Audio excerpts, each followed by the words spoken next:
Chicago sits number one in the nation for multifamily rent growth.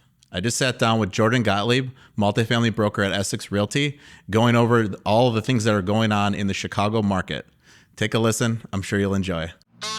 Listen, everybody, we all know that real estate is the most proven way to build wealth. But why isn't everyone wealthy from real estate then? It's hard to know where to start, and most of the education out there is just complete trash, and you end up investing your money on a series of courses instead of in real estate.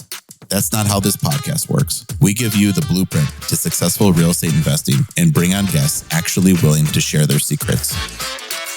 I started my real estate investing journey as a freshman in college when I bought my first duplex and have been in the trenches doing deals ever since. And today, I now own hundreds of millions of dollars of investment property. On this podcast, you will learn what you actually need to know to be a successful active or passive real estate investor. And we'll offer our takes on what's happening today so you can navigate this market and build wealth. I'm Drew Brenneman, and this is the Brenneman Blueprint.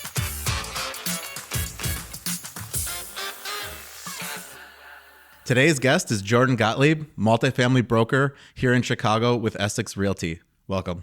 Thanks, Drew. Thanks for having me. Yeah, and today's episode we're going to talk about the market with the highest rent growth in the country, Chicago. Yeah. So yeah, Jordan, he had just shared a article that CoStar had put out. He put it on LinkedIn, and then I saw it, and here from August 28th, where if you you want to read a part from it, or should I? What do you want to? Sure. First, I have to give a small shout out to my friend Conrad, who sends this stuff to me all the time, knowing that I'm one of the biggest enthusiasts for Chicago and it being a great place to live and invest and do business. And he knew right away when he sent that to me that was going to go right up on LinkedIn and probably with a little bit of a salty caption too towards some of the haters out there. So just real quickly to summarize it, Chicago over the last 3 quarters, highest rent growth in the entire country.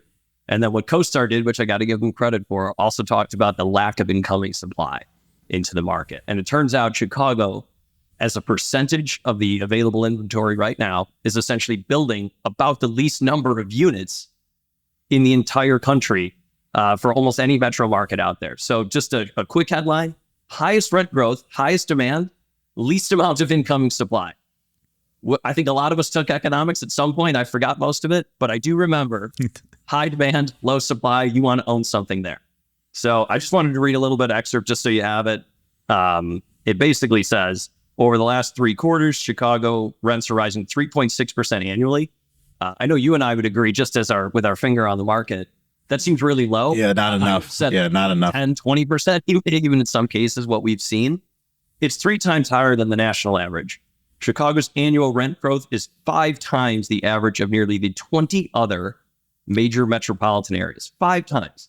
And then just to throw a little salt in the wound in the Sun Belt, and my apologies to you because I know you do like the Sun Belt, but the markets with the lowest annual rent growth right now: Austin, Texas; Phoenix, Arizona; Atlanta, Georgia, posting respective losses of between 2.3 and 4%. I'm sure they'll be fine. I knew you would say that, so I went back and looked before we started. In the last 5 years, Phoenix, the rents are up 33%, where Chicago is not quite at that. It's actually at half. It's at 17%. Which, and then over 10 years, the spread gets even wider. But anyways, there's a lot to like about Chicago, and I think the supply points are really a good one. Where did you say the percentages? I have it on here. Yeah, Chicago, it's 2.3% of available inventory is under construction, when the national average is 5.2.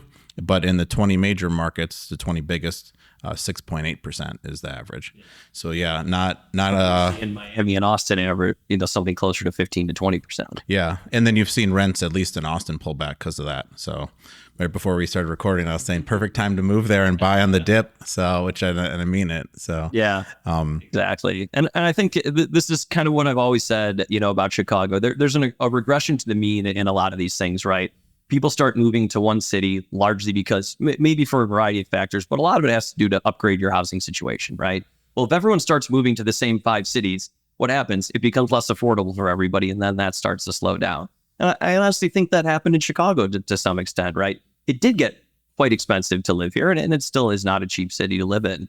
But as it started becoming around the same price as a lot of other cities, such as Denver, Phoenix, Scottsdale, and a lot of places in Texas.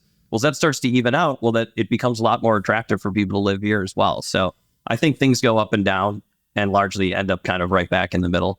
Yeah, that makes sense because even, I mean, Miami's been, like in a lot of things, the number one rent grower or price appreciation. And that's, when I see what the rents are there, I'm shocked where it's even, it's more than here where you're supposed to, move to the Sun Belt because it's cheaper and more business friendly not to rent a two bed, two bath for $5,000 a month. But, well, I'd actually want to use Chicago just to dispel Miami to dispel the myth for a second.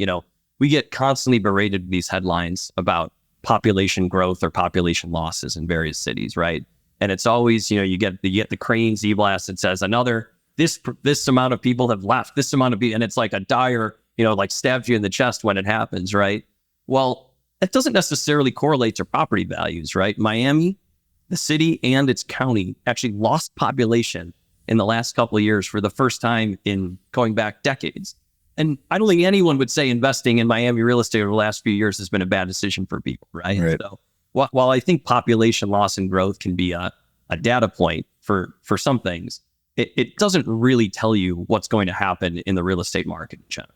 Right? Well, right. And also it doesn't tell you what's priced in, because one thing that's maybe the most interesting of when we look at different markets is, okay, sure, just how I said Phoenix had double the rent growth as Chicago, but Phoenix, the cap rates are a lot lower.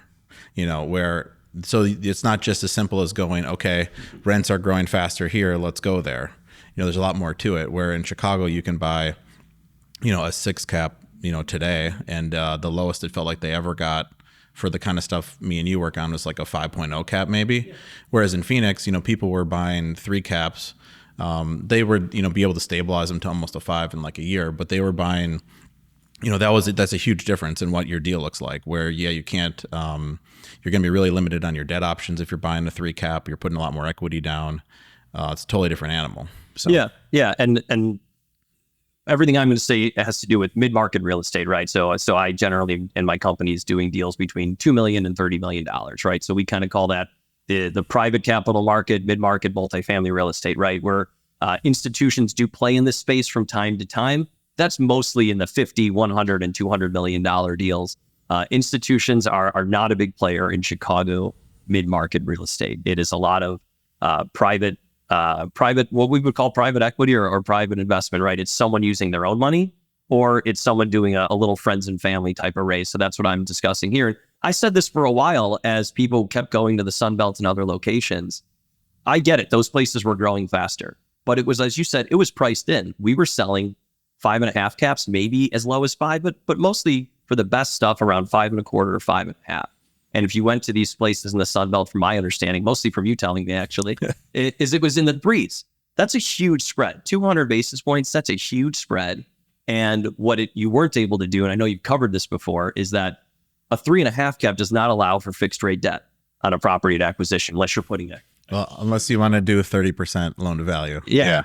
Well, so it's, yeah. Right. Whereas in Chicago, if you bought a 5 and a 5.25 cap, you could have put 30% down and you could have got a 10-year fixed rate debt. We sold buildings where people put a little bit more than that down and got full term interest only. And they're sitting pretty right now with increasing rents. Their expenses are relatively flat and they're looking great right now. And I always just thought that spread was really well priced in a 200 basis point gap. And I've always been surprised at the lack of investment from national institutions in Chicago. I think they just don't understand the market. Yeah, I think, well, a lot of folks I've talked to, I mean, they just they don't want to deal with even learning the whole tax and situation. Like they start just thinking, well, pensions and property taxes, and they don't even really dig in. So I would agree. If you appointed me the head czar of Chicago real estate for a day, it would just be a dependable real estate tax structure. That's it. I don't even know that I care what the number is at the end of the day. It could be higher than what it is now. People just need to know. And that is where our challenge is when you talk to somebody about a $15 million investment here of a new building in a great location that they're really excited about, that the hardest hurdle is getting them to be comfortable with what the taxes will be, not this year, but in 2 years, 5 years, whatever that is. And it's challenging. It's without a doubt our biggest challenge. You could name all the other ones that they say on the news or political or an article. the biggest one is real estate tax. That makes sense. And even when I moved here, the only place I had bought prior was, I guess, Madison, Wisconsin, and then in Minneapolis. In both those places, the taxes, they just chase the sale there, and you pay more if someone were to look at all the buildings, like what's your tax percentage based on your purchase price. In both those places, people pay more. But the thing is, it's certain. So they go in Madison, they're just going to move you to 100% of what you paid.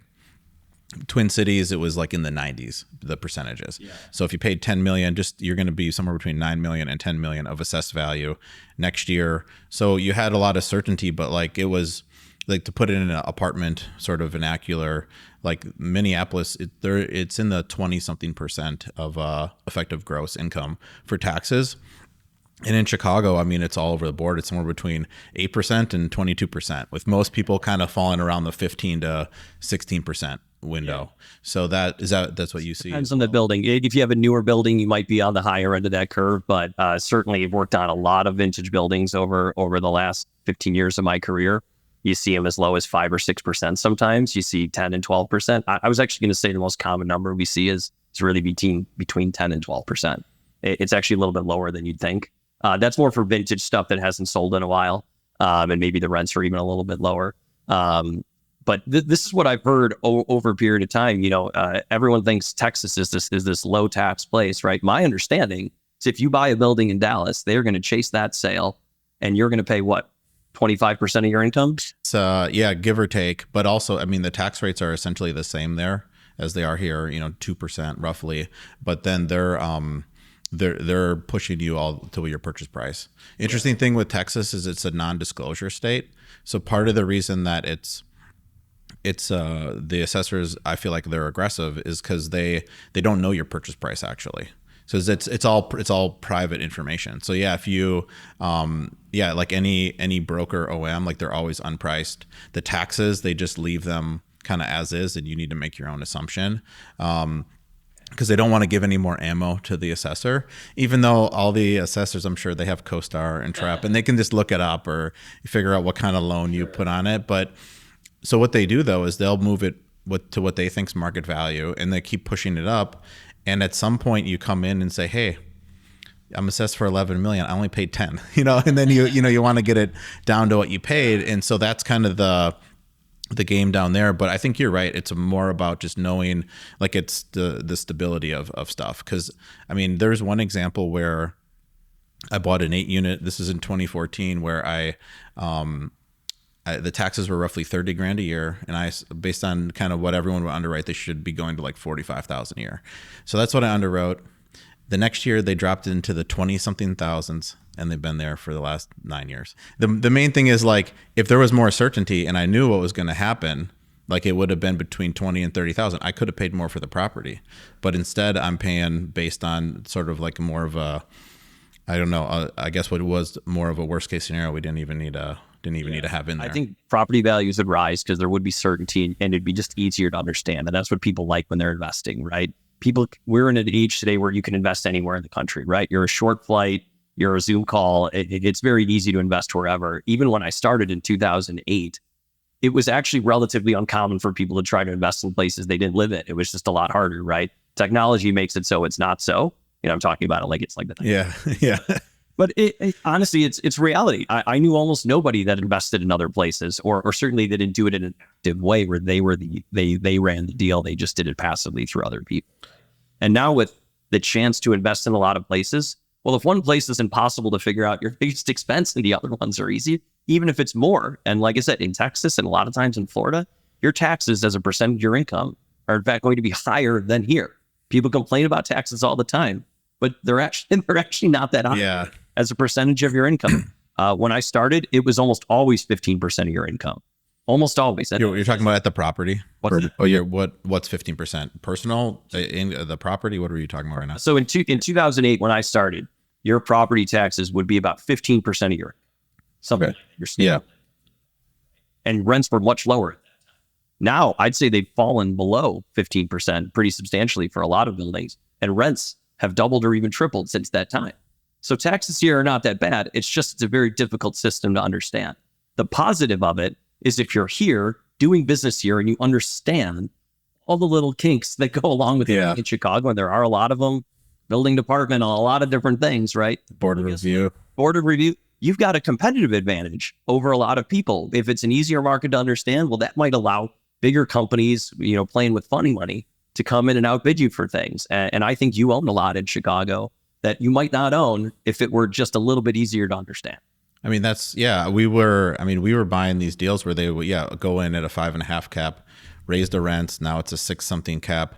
And then we're refining out all of our equity in, with the 4 something percent rate. Like that business model, that's what we were doing 2013 to 2019. That's not available if you have to go in at negative leverage on every deal because everything's growing so fast. And also that's why the Phoenix, if any headlines where it's a 3 cap, I mean, it was a 3 cap like at the time of closing, but that's because rents had grown 20% since they signed a lease. So then next month you can raise the rents 20%, and pretty soon in a year you'll have a high 4 cap.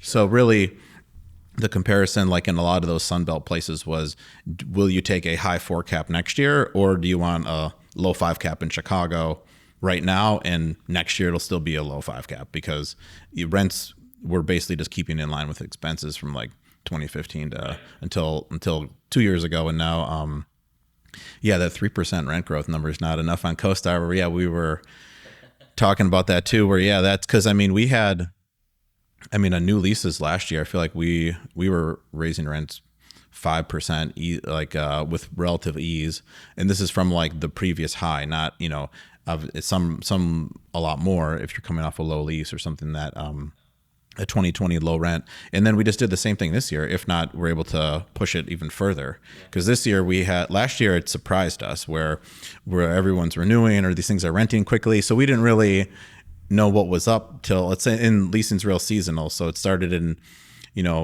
March for your April leases. We didn't really know, hey, everything's really flying until maybe May. And then things start to slow down about this, at some point in August. So we just had a 2-month window where we were on fire with lease renewals and then with new lease trade outs. But then this year we knew, like, okay, let's assume it's going to be up again. And then we got some making up to do for last year. And so then we were up even more this year. So I feel like the 5% number is good. I've certainly received rent rolls where rents have gone up 10 and 20% in some instances, and not from extremely low levels, from what I would have called just about market at that time. And people started really pushing the envelope if you had the right timing and the right renewal structure. So I would say Chicago has kind of taken on the same foundation as what you were describing was happening in Arizona now. When we look at deals, a lot of times, unless you had a really aggressive owner who really raised rents dramatically during the last couple leasing cycles, in theory, you have 10% upside in that rent roll without doing a thing. The only challenge in Chicago is, well, leasing season's kind of over. It's still kind of going, still kind of kicks through the fall a little bit. But now you've got winter into next spring. You've got 6 to 9 months to kind of sit on this. And is the market going to be the exact same, as it will be next year? Nobody can answer that question. However, you brought me on here discussing an article. I would say the fact that nobody's building anything here is going to really be an asset to the people that currently own. And not only that inventory that's being built, we're sitting here in the West Loop. 90% of it's being built within just a few blocks of here. That's not really going to impact someone that owns a Logan Square or Rogers Park or Albany Park. And the price points are building too. I'd argue it's not even going to impact most of the buildings in the West Loop where, we're working on some now where, the 2-bed, 2-bath rents are in the low 3,000s. You look at the brand new stuff that Related and everyone's building, the rents are 5,000 for those units. So it's really not even apples to apples, because at this building, I just pulled it up. So this is our West Loop, to us, one of our nicest buildings, but it's a far cry from like the true new stuff that's being delivered in mass. And 2022, 2023, 6.7% rent growth. I think that's at the building level. That's not even like on a 1-for-1 trade out. That's just on the whole rent roll, I think. And then we got other ones in this image, 2 at 8%, 1 at 5, 1 at 9. That's all that's highlighted on here. So, but that's in all over different neighborhoods: Old Town, Lincoln Park, Wicker Park. Yeah. How much of that would you maybe ascribe to a couple not being able to buy a house or something like that because there's nothing for sale, and even if they want to buy a $700,000 apartment or $500,000, interest rates have gone up so much that the price doesn't come down. Yeah, it's I think a lot where I think what happened actually, if someone would say, why did the Sun Belt slow down? I would assume you would say like it's probably new supply. I would agree. Like I think it's actually everyone there, things had gone up so much, they went on defense where new household formation basically stopped. It is what it felt like, where you had for every two people that let's say moved in, you had some people that already were there and now it feels expensive. Now they double up. So one household's gone.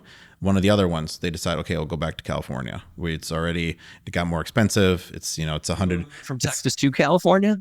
Not as many as are moving there. And all of my neighbors have 310 phone numbers in my neighborhood. Like it's literally almost everybody. So everyone's from LA for whatever reason, but they were, so it's easy to meet people because everyone's from, not from there. Yeah. And then everyone's got kids the same age too. But yeah, they are. But so I feel like the opposite happened in Chicago where, I didn't ever feel like people went on like full on defense here. And then to your point, people who would normally buy, like they're not like kind of the luster, I feel like, of buying your starter condo. Like it's totally gone, like we're basically the same age, I assume, but I never asked how old you were. But they were, the whole thing with 2005 to 2009, and people buying starter condos and the whole like bubble popping. We all saw that, from afar. I was buying my rental duplexes and stuff, but most people that would be my age that would be buying when they're in their 30s, a lot of them are not. Like they don't see like they're going to have like a big financial gain buying a place. And then also like everyone now, they like the flexibility their whole life. I mean, you read all this stuff online. Everyone really prioritizes flexibility these days, whether it's working from home or where you want to live and how you want to set that up. So, I mean, a lot of people, maybe they're here they might think I might only be here for a couple of years. Why buy? I'd rather rent. Then maybe I'll be, advancing in my career, moving to a new city. So I think that's kind of a big part of it where now that creates more renters and more renters renting for longer. To some extent, the near future of just how cities are, right? Big cities used to be more affordable to live in.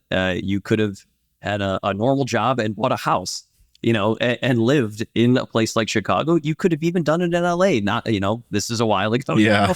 and as people get priced out, who just kind of have normal jobs and normal wages, well, then their life in the city becomes a little bit more temporary. I think is really what happens, right? And that move out to the suburbs or to a more affordable city becomes a higher certainty, right? If you moved here in the 90s, well, it's very likely you could have afforded to buy a 2-flat or a 3-flat and lived in it for most of your life here and rented the other 2 units out. Now to buy a 3-flat, you have to make a lot of money to buy a 3-flat in this city and live in it. You have to have saved up a lot. You really do. And I often question, like, well, if you could afford that, you could probably just afford a single family home to live in there, right? So just the dynamics of living here have changed. And I think they've changed in a lot of cities. And just to talk about like population movements for a second, I think there's this myth out there that just people are flooding out of big cities. It's just not the case. First of all, that's kind of always happened. There's a stat called domestic outward migration, which essentially means if you already live in America, does the city like New York or Chicago, do they lose more of those residents or gain? Well, New York, Chicago, LA, places like that for decades have had they've had negative outflow of domestic population, essentially, which means more people have moved out than have stayed or moved in, right? What has propelled those population numbers upward or at least held them stagnant is international inward migration, right? So more people coming from outside the country moving to those places. That is the thing that has actually slowed a little bit into larger cities because they've just become very expensive to live in, and people coming from other countries have more options of other places to move. But I need to dispel the myth. That's interesting. Through the millions of listeners out there, that this is some new thing that people are all of a sudden moving out of big cities. It's actually been happening for decades. It's really actually nothing new. It quickened during the pandemic, a lot of things changed during the pandemic, and they're kind of starting to reverse. That's interesting. And then because usually when you see the population numbers too, it's for the whole MSA, so you don't really know what's going on. And Chicago is a good example of that, where you if you look at the neighborhoods that you work in and I bought in, you would definitely say they're growing. Some things they are taking supply offline, or to build, nice houses. I heard someone else say that on a good podcast, give Jordan credit for saying that. Plus Lincoln Park, losing population, gaining value though. Yeah. And but what's interesting is, so if you see like, okay, Illinois, the population's flat or going down, right? Well, those people are not leaving the prime neighborhoods of Chicago. They're leaving maybe the south side of Chicago or other suburbs that, haven't been as desirable. But I think you still, within these places where people talk like the population's flatlining, there's still a lot of pockets where it's growing. Yeah. And like I was saying earlier, population growth or loss in small numbers, I'm not sure it totally necessarily drives value of properties, right? One thing I just love to throw out is in 1950, 3.5 million people lived in the city of Chicago. Today it's 2.7 million. Would you be happy? Would you have been sad if you bought a property in 1950 in Chicago and 700,000 people left the city and today you owned it? Would you have been dissatisfied with that? Yeah. Somebody maybe left you that property? Of course not. I think we get obsessed over these numbers. And Chicago is an older city that's been fully built out, along with its suburbs, has been fully built out for quite a while. You're in Texas now. There's a lot more land there. That's just how it is. You can move people in far more effectively here. If you took an entire, nearby suburb of Chicago, just scrapped it and started building more housing, I guarantee you the population of that suburb would grow pretty dramatically, right? We're not building anything. We can't build something that can house more people. I was just in New York City. You can't. There's no land there either. I have news for you. There's been land there for 100 years. The population in New York City is not going to grow either. That's just a fundamental problem. So I think we latch on to these stats because they're easy and they get chucked at us via email and social media all the time, and it just makes you. They're easy things to get a rise out of people, but I just think that's half the story. I really do. Yeah, that's interesting. I didn't know that I hadn't heard of it's domestic outward or inward migration. Yeah, big cities have had negative domestic outward migration for decades. It's nothing new. That's so interesting. I guess, it's interesting to think, where were those 3.5 million people living? Like how much more dense the neighborhoods had to have been. It is bizarre to even think. Yeah, because right, like now there's new high rises, but there's less people. Yeah, it's very. And I don't know. And the thing is, apartments used to be bigger too. They've actually been cut up over the years. So 3 flats have been turned into 6 flats, and larger buildings have been turned into units of smaller buildings. But you can check. Yeah, and I can imagine where things have became less dense. Like like there's vacant properties completely on the south side that I'm sure had 4 families living in it back in 1950 or whenever the calc was from. Yeah, absolutely. And you talked about turning apartment buildings into houses. That's one of my favorite examples. If you drive to the 1900 block of Orchard, well, you'll find the definition of population loss, right? Because you've taken away 6 flats in a row and you've replaced it with 112,000 square foot house. So you used to have 50 people living on 6 lots, and now you have 4. Yeah. Right. I don't think anyone would tell you that the 1900 block of Orchard in Chicago is locked out. Yeah. No, that's a nice street. Yeah. And and make your way over to Burling Street and those others. Yeah, those are some really nice streets. Yeah, exactly. But I think too, another dynamic then that we we had talked about, would be good hearing about. So that's Chicago, that's what's happening. And then what kind of what sort of conversations you having with your clients? I know you had talked value add versus stabilized deals is different than usual. I mean, let's talk more about like today, just in Chicago. Yeah, today's market's very active. I think, again, you could drown in negative headlines, but I think a lot of those headlines have to do with institutional real estate and just more what's happening nationally. And like we said before, prices weren't as high in Chicago in this run up. So we don't have the distress on the multifamily side today that I'm hearing that other markets have right now. I don't know anyone in distress. Doesn't mean that it couldn't happen, but I'm not seeing it just yet. The value add versus stabilized is a really interesting thing, and this is why I've loved your investment style for a while. Is that you've always kind of shunned the heavy value add, and just said, why would I do that when I could just buy a nice property that has room to grow rents and run it well and sit on that? It's a lot less work, a lot less headaches, and a lot less risk, right? Yeah, that's been the pitch. It's more money for less work and less risk. More importantly. Yeah. But Throughout, like I said, I started in 2008, and back then, value add was a really tough thing to do. No one would finance it. It was very, very difficult, right? But starting around maybe 2012, 2013, somewhere in there, up and through just basically this last year, the majority of Chicago neighborhood buyers out there wanted value add, right? Which is to say they wanted to redo kitchens, baths, take out a boiler, put in a heating system, things like that, spend, whatever it was, $20,000 to $50,000 a unit, reposition the property, raise rents a lot, and refinance their money out, right? That was the play. And it was actually much harder to sell a brand new, pretty building than anyone would have thought. Those are the ones where everyone slaps you on the back when you send out, "Oh, Jordan, great listing, amazing." And I used to think this is the toughest thing to sell. The thing that needs absolutely no work, that's humming on all cylinders, right? yeah, no upside. It's the stuff that what do I do to it? It's the stuff that doesn't even have a kitchen that used to Yeah. that used to be the easiest sale, right? But what happened is a long time ago you would do a value add and get to a 9 cap or a 10 cap on your total project cost or something like that. When a stabilized property sold at, this is old days, 6.5, 7 cap even, there was a nice spread there. But what I saw happen over the last several years is the value add came down almost to the exact same price that the finished version would sell at. Maybe the finished version was worth a 5.5 to a 6 cap. So we'll call it a 5 3/4. And people were doing value add to get to 6 1/4. Yeah. There's not a lot of margin for error Yeah. there, Drew. Have you ever speculated why? I mean, I have a theory, and I'll share it after you.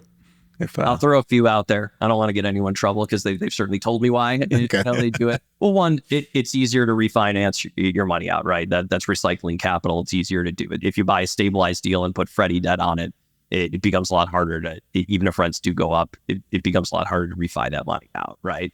Another thing I know is that if you have investors behind you who aren't in real estate, a lot of times they'll tell you, "Why do I need you? Why do I need you to just go buy a new building that's completely stable? I could probably do that on my own." I don't think a lot of them could, quite frankly. So I think it's a little bit of that prove it model of just, hey, we took this and we made it like that, right? We took a kitchen looks like this and now it looks like that. Yeah, that's my theory. Yeah, because with this, with my the deals that we were doing a lot of, where it was maybe buy it at a 5.75 cap, but the rents are low. All we need to do is raise the rents next year, and it's a 6.5 cap. My investors I was using at I would say at the time and still have, but they didn't need to see the whole gut renovation to be impressed. They actually appreciated this is a newer, nicer building. One of them his money came from a construction company, so he gets it. He'd rather have a newer, nicer building to start. So that's why I could raise money for those deals. But then, your average person, that's throwing money in a deal. The more stuff happening at the property, the more they like it. And it seems like it's easier to raise money if you're going, we're going to buy it, we're going to do a gut renovation.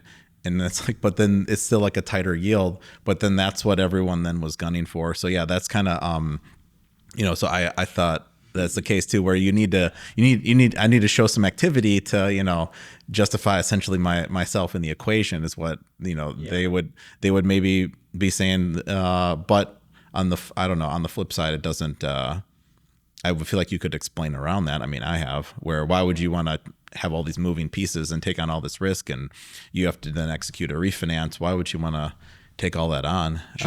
Sure. I will say it typically worked out better than that 6 1/4 cap I was talking about over time, because it would be 18 months from buying the project to stabilization or whatever that is. And typically rents had grown dramatically more than what had been projected in that pro forma. But that's not, but they would have on the other buildings too. Right? Yeah. So I don't want to say anything to kind of demean. Yeah. Oh no. Because that still does comprise probably the majority of my client base. Yeah, and two, also there's usually a bigger spread. But when they, I think too, if you're not looking, you have a unique vantage point. But if you're really only looking at value add deals, the deep renovation ones, you might not be in the loop, frankly, on something that's just a simple loss to lease play. What's the spread on that, and realize, oh, actually this is actually kind of close to what I'm doing with none of the extra work, where they're not really looking at those deals. They're just saying, no, I need to renovate.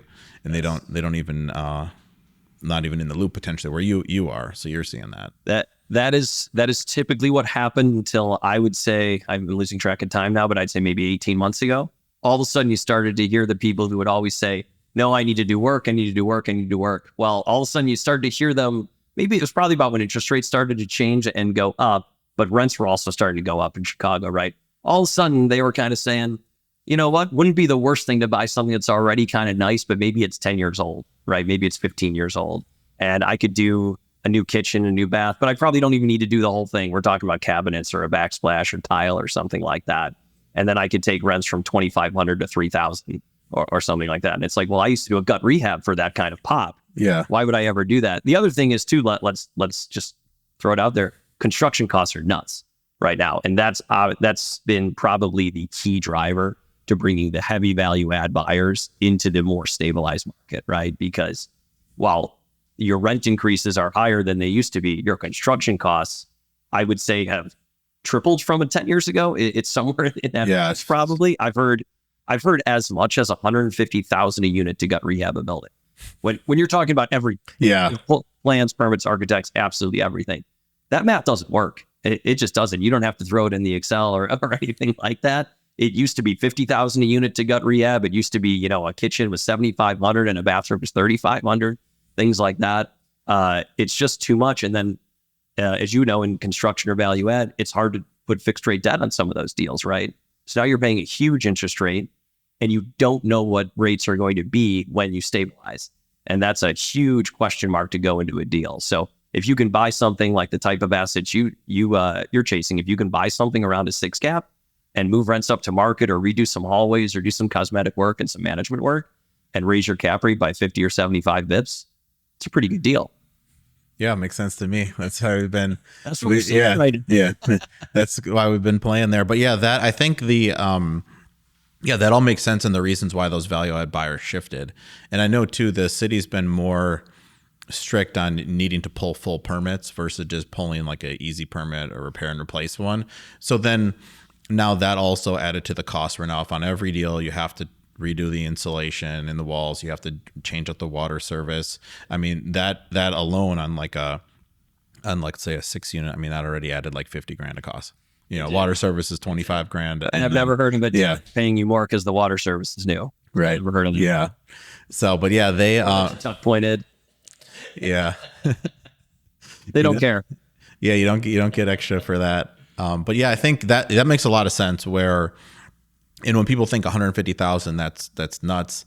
I mean, that's the highest number I've heard, but on like a 5 unit, I mean, that could be the cost because you start adding up these big ticket items that you're not spreading out over a lot of units. Like the ones I just mentioned, that was already, if it's a 5 unit, that was already 10 grand a unit on just the 2 things I rattled off. So yeah, it's a full gut rehab. I think the number's closer to 100, but it's still a huge number.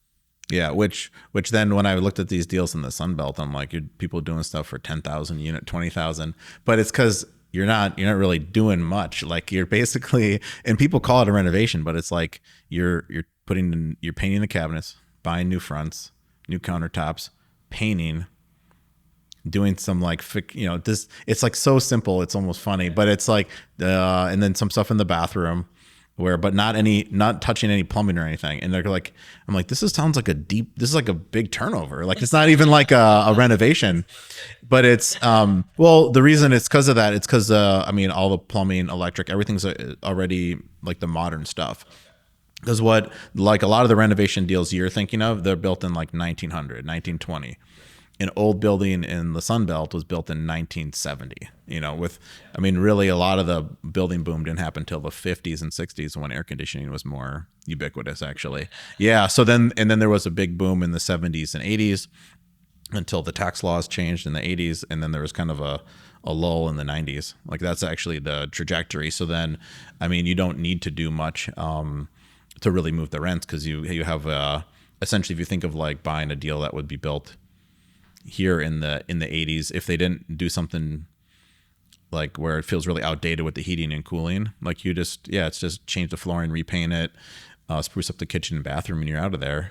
That what you're describing is what we're finding to be the most desired deal types right now, right? So you might have had a old building, 100-year-old building that was rehabbed sometime in the last 10 to 30 years or something like that, where if you don't have to open up the walls, everything we're describing goes out the window because your expenses are far lower.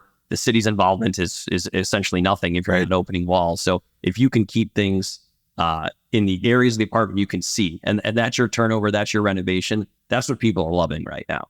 And that's to me our most desired deal type. And those are the ones that have probably held their value the best as well. They almost all have major loss to lease in rents, right? Because unless you have a really aggressive owner who is really raising rents over the last couple of years, now you do have the kind of that. I've never been in a market where I used to yell at some junior brokers of ours who would say, well, you can raise rents 12% without doing anything. No chance. I don't even have to look at the, that's broker BS. And I am a broker, right? It's only just happened. It's really where you really say, wait a second, this is $2,100 for a 2-bedroom. It's just about the cheapest 2-bedroom you can find in that area. It's $2,400 without doing a thing. And then you tell that to a buyer and they say, oh, that's broker talk. But I know in the back of their head, I looked on your website before we came here and you're advertising almost the same unit for $2,700. Don't tell me I'm full of it, So we're seeing a lot of deals like that. If they have assumable debt, obviously that makes it a lot easier to sell. I wouldn't say we're getting a massive premium for those, only because for right now, the ones we're selling have maybe 3-4 years left on them. They don't have 9 years left on them.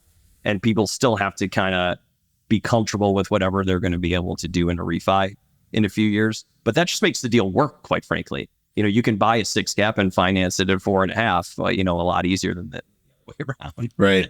Yeah. That's helping propel a few deals right now, but there's only so many deals out there like that. And the rest of them, you got to know how to price.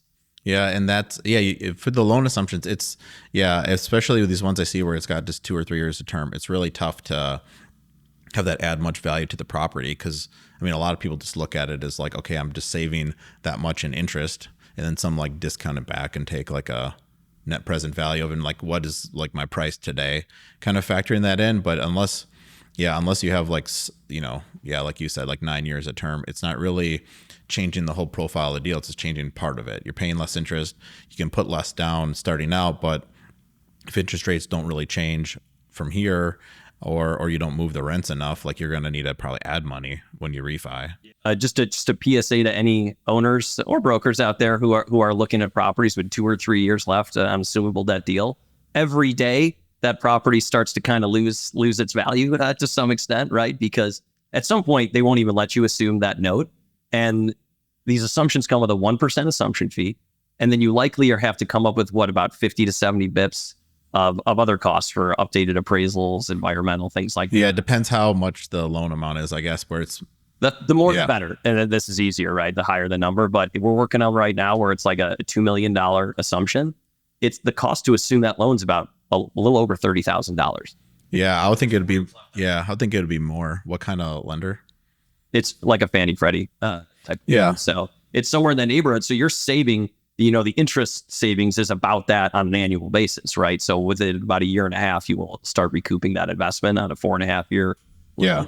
But if you only have 2 or 3 years, you start to almost look at break even unless the loan's $20 or $30 million or something like that. So, but you have if you're thinking of selling, start doing it now.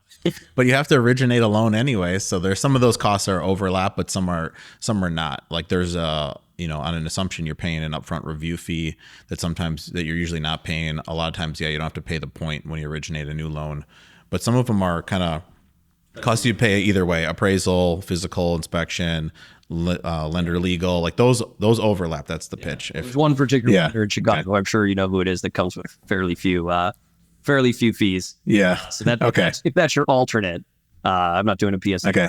Yeah. But a lot of people we deal with have banking relationships, right? This is their own money, or it comes from a small pool. And if it's their own money, a lot of times they will go to the biggest multifamily lender in Chicago, who essentially has some of the lower rates. They're generally low leverage, but they have almost no fees as well. So if you kind of compare a Fannie Freddie versus that type of loan, it can start to become a wash actually a lot quicker than you think. Yeah, no, I realize that, and because I see what part of the market they serve, and also it's a lot easier. So if you're already at if you factor in ease, then that. Exactly that, and they and a lot of lenders we're talking about will do non-recourse now because their leverage has come down a lot. So I know you love, the Fannie Freddie loans are non-recourse. They come with a lot of benefits, right? There are a lot of relationship lenders out there now because their leverage has dropped into the 60s that they will actually offer non-recourse. And that's not something we had seen almost ever. That's interesting. Yeah, particularly with some of the larger lenders. Well, I don't think they're really granting you too big of a gift because they're only lending you 60% of their property. Things have to drop by 41% for them to even start losing a buck. Yeah, I know, but it's an interesting time to do that, though. I mean, if you think those decisions usually would get made more at the peak, not on the whatever we're in now towards, and I think let's wrap up. But I think one thing I had heard you say to me before, I wanted to close with this, but why is now not 2008? So it's funny, as your career goes on, more recently, I start to remember less and less of every day and every transaction that goes on. But when you start in multifamily brokerage on September 20th, 2008, you remember almost every hour of it. And, Jim Darrow, my partner, put me on the phone and said, here, I have a listing at Webster and Racine. Want to call a bunch of people, see if they want to buy it. And I did barely even read the news at that point. Sure, I'll call a bunch of people, and people would laugh at me. What, you out of your mind? The stock market lost 10% today. I have almost all my money's wrapped up in other deals. Yeah, if you're calling then Lehman just collapsed, are you not watching the news? TV in the office, So that's what would happen, and I remember every hour of those days. It was, needless to say, a pretty tough time to start out. What happened then is that debt dried up. Right, no one would lend money, and I mean no one. Goldman Sachs during my first month needed a loan, from the federal government to pay its employees. That's how dire it was. So if you're a 24-year-old and you were 8 back then, this is what was going on. If you think now is bad, I wish I could put you, back in those shoes in those days. Just a different landscape. A lot of times, the only lenders that were out there were the ones who were selling the property, right? So if they took it back into their REO, or they were helping a borrower out with a shortfall, they would offer to finance the property just to get the deal done and get it off their books, or make it from a bad loan to a healthy loan. So there was no lending, and there was no equity. No debt, no equity. What are the two components of buying real estate? Yeah. Equity, right? Both, to buy a deal, or at least one of them. That's for sure. There was no money out there. So when we would put things on the market, there were maybe, and I don't really exaggerate, probably moments in 2009 where maybe 10 groups in the city of Chicago had the capability of buying a multifamily building. Yeah, that's wild. 10, maybe 20, 25. And the number steadily grew as things went on, but it wasn't a lot of people. And I also just have a little message for people that are always playing the waiting game, that are waiting for the market to go down further, or this. They're always trying to time things. The market was worth more in 2009 than it was in late 2009 or 2010. But the people that bought in 2009 got great deals too, right? Because they did deals that worked in that moment. And as things went down, their offers got lower. But they kept the people I knew that did best in that time, they bought whenever the opportunity arose to do a deal that made sense.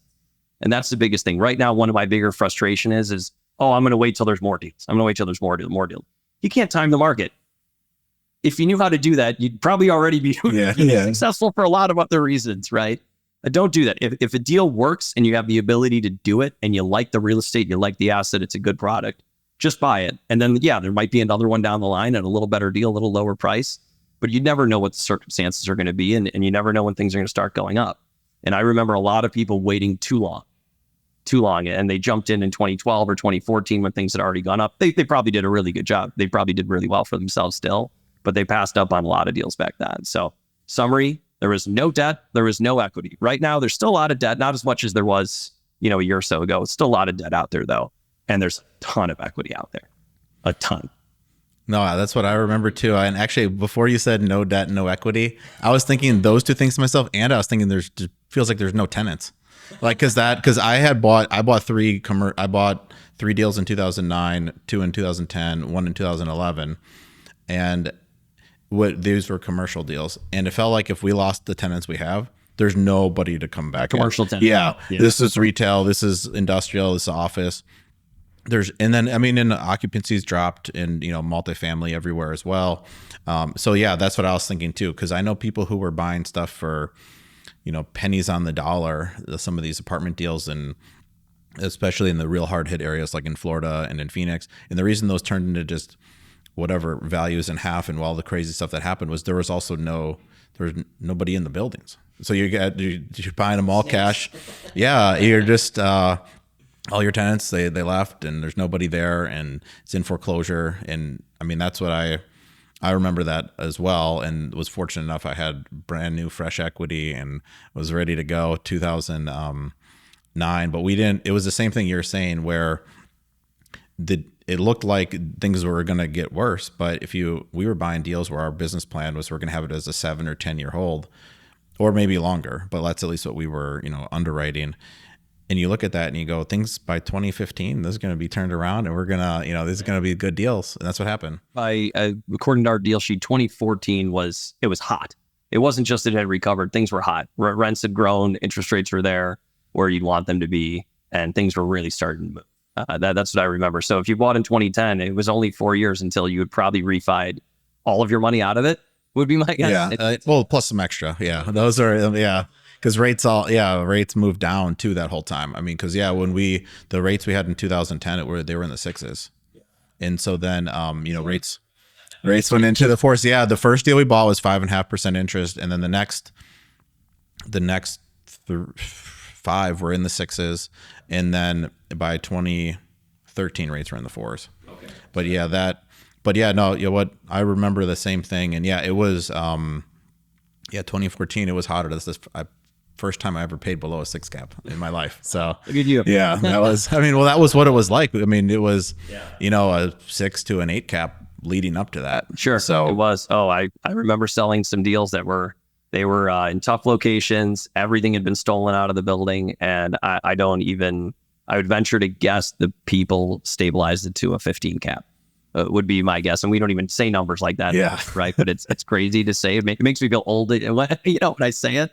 But it absolutely happened. I mean, everything had been stolen out of the building. There's a lot of crazy stories I could tell with that. It was also just a really sad time, right? You'd meet with somebody who had put their life savings or a lot of work into converting a building to condos somewhere, and they had lost just about everything. And it wasn't really their fault. They hadn't really done anything irresponsible. It was just horrendous timing on that part. And then you'd watch the value of it go down, almost every month, right? You could say, I think it's worth $3 million now. Well, next month, now it's 2.8, now it's 2.6, now it's 2.5, right? And that's not really what's happening now. It really isn't. I think values have held relatively well. There has been some diminution in some of them. But what I'd say to anyone who's thinking of selling right now is the biggest asset you can have, other than your property, is to be realistic and to get real help from someone who has experience in this sector, right? Because when you overprice something in a shaky market, you could really actually lose money by not being practical about what your value is, right? If you're going to sell it, if you're just testing the market, you're going to hold it for 20 years, then whatever. But I think that's where we really veer from the last 5 or 7 years, right? In the last 5 or 7 years, there was really no penalty for asking some insane price, right? You always, wait for that 1031 buyer, but you would imagine rates went down. But there's way less 1031 buyers and everybody, So. And if the market is shaky, if it's kind of going up if it's kind of just moving up and down, but it starts to go down, well, then 10 million becomes 9.5, becomes 9, becomes 8. And by the time you're ready to take 9, well, you missed 9. Now it's 8.5 or 8. And that's something that I think a lot of people who are doing multifamily right now, especially on the brokerage side, they haven't experienced that type of a market. And you've really got to know what the market is going in and be real about it, because you could cost yourself money, you cost your client money. And that's not what we want as brokers. We want to do a great job for our clients and to get them the highest price out there. Yeah, that's fire. You might have other priorities, but we need to find those the shaky brokers with the shaky deals. But that makes sense. I feel like just looking at my own stuff, I think obviously cap rates went up because interest rates, where there's a high correlation there, but rents went up so much here that basically I feel like it just offset that essentially completely. Where if you weren't able to move your rents, maybe a different story. But at least when I look at my own deals, it's like they've just held steady thanks to the rent growth. So I mean, if rates keep going up, which it seems like we're kind of leveling off here. But if we'll see. Nobody knows, but I mean, you asked me why this is different. I just thought of another thing. I think the month I came into Essex, I think the U.S. economy lost 800,000 jobs in that month. Wow. I think we gained 200,000, and I can't remember if that was a disappointment or they keep revising it down. It's like they revise it down, and later on, where they keep announcing 200,000, then they revise it down to like 100. Yeah, and then they revise it down again later, so I don't know some of these numbers, but we're at least not losing in the hundreds of thousands of jobs. And 800,000, it's just it was absolutely nuts. Just people losing jobs left and right, and it's just not where we're at now. It doesn't mean we can't get there, but it would just seem, again, if you think now is bad or it's challenging, remember, no debt, no equity. That was 15 years ago. Yeah. Neither of it was available from anyone. Yeah, it does seem like the job losses come at the very end, actually, which is weird, but that's like almost signals the bottom. It seemed like. Yeah. When we looked at it. The largest companies, they kind of have the job losses, but then the small and medium people are still hiring. Yeah, well, even I more meant in the whole cycle. That was sort of if that's where the biggest cuts were, I mean, that was kind of the start of the bottoming out. But either way, great. Thanks for being on, Jordan. Appreciate it. Thanks for having me. Yeah. How can people get in touch with you?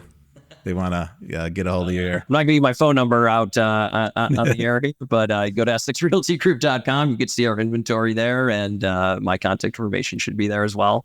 A lot of good inventory right now, and a lot more to come. Perfect. And I'll add his phone number to the episode. Don't worry, guys. All right. Thanks, Jordan. Thank you.